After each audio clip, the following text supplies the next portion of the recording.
1996 ఒక మూవ్మెంట్ జరగడం వల్ల, ప్రజలందరూ ఉద్యమించడం వల్ల ఏం జరిగిందంటే, ఈ 2 రిజర్వాయర్లు హైదరాబాద్ ప్రజలకు తాగునీరు కాబట్టి వీటిని ప్రొటెక్ట్ చేసుకోవాలని చెప్పేసి ఒక జియో వచ్చింది, గవర్నమెంట్ ఆర్డర్ 111. గవర్నమెంట్ ఆర్డర్ 111 ఏమంటదంటే, ఆ వాటర్ రిసోర్స్ మధ్యలో నుంచి, ఆ వాటర్ రిసోర్స్ మిడిల్ పాయింట్ నుంచి 10 కిలోమీటర్ రేడియస్ వరకు మొత్తము క్యాచ్మెంట్ ఏరియా ఉంది.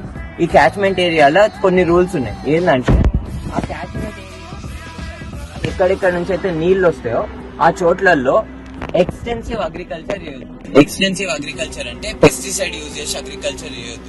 చేసే నీళ్ళని వర్షం పడినప్పుడు ఆ పెస్టిసైడ్ మొత్తం ఫ్లో అవుతుంది. ఇంకొకటి, కన్స్ట్రక్షన్ చేసినా గానీ, ఒక కాలనీ కట్టినా గానీ, లేఅవుట్ చేయాలన్నా గానీ దాంట్లో more than 60% ఓపెన్ ల్యాండ్ ఉండాలి, 60% ఓపెన్ ల్యాండ్. ఇట్లా కొన్ని రిస్ట్రిక్షన్స్ ఉన్నాయి. అయితే కేసీఆర్ గవర్నమెంట్ ఏం చేసింది, ఫస్ట్ ల్యాండ్ అన్ని కొన్నాడు ఆయన. అక్కడ తక్కువ రేట్ ఉన్నప్పుడు రిస్ట్రిక్షన్ ఉంది కాబట్టి ఎవడు కొంటలేడు. కొన్న దాని తర్వాత ఏం చేసిండు, జియో 111 ఎత్తేసిండు. పర్సనల్, ప్రైవేట్ అంటే ప్రైవేట్ గా లీడర్లు అందరూ కొనేసిర్రు ఆ భూములని. కొనేసి ఏం చేసిర్రు, ఆ లిఫ్ట్ ని ఎత్తేసిర్రు. ఎత్తేసిన దాని తర్వాత ఆడ భూమి రేట్లు పెరిగిపోయింది. భూమి రేట్లు పెరిగినాయి, వాళ్ళు అమ్ముదామని ట్రై చేసిర్రు. ఇన్ఫాక్ట్ చేవెళ్ళ బనియన్స్ అని మీరు విన్నారా? చేవెళ్ళ బనియన్స్ అని ఒక కేసీఆర్ ఎందుకు వేసిండు, మెట్రో ఎటు నుంచి వేసిండు తెలుసా?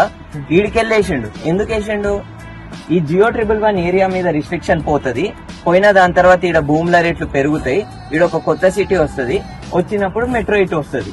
సో ఇవన్నీ అంటే ఒక మాస్టర్ ప్లాన్ తోనే వాళ్ళు అవన్నీ చేసిండు. సో ఇప్పుడు జియో 111 కి సంబంధించి నిరసనలు జరిగినాయి. రేవంత్ రెడ్డి గవర్నమెంట్ వచ్చినాక జియో 111 రిపీల్ ప్రాసెస్ అనేది హాల్ట్ లో పడ్డది. అంటే GO 111 is still existing and we need to fight. GO 111 is a very important government order. In fact, that should be applied for all the lakes catchment area. Are you the man?